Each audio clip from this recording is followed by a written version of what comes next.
Planter ફેશિયાટિસ એટલે કે એડીના દુખાવાની સૌપ્રથમ ટ્રીટમેન્ટ શું છે?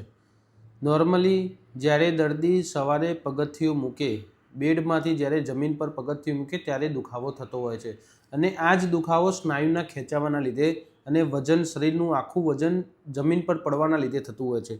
તો આવા કેસમાં સૌપ્રથમ ટ્રીટમેન્ટ અમે કોઈપણ દર્દીને ફિઝિયોથેરાપી અને બરફનો શેક એટલે કે કસરત અને બરફનો શેક સલાહ આપતા હોઈએ છીએ.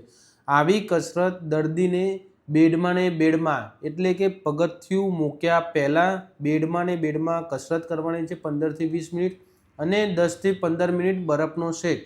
એ બરફનો શેક આઈસ પેક અથવા તો કોઈપણ પાણીની બોટલને આપણે ફ્રીઝરમાં મૂકવાથી જે બરફ થઈ જાય એને આપણે પગના વડે રોલ કરી શકીએ છીએ.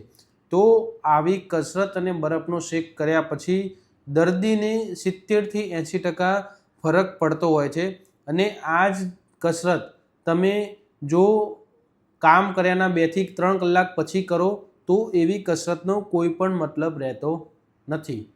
Thank you.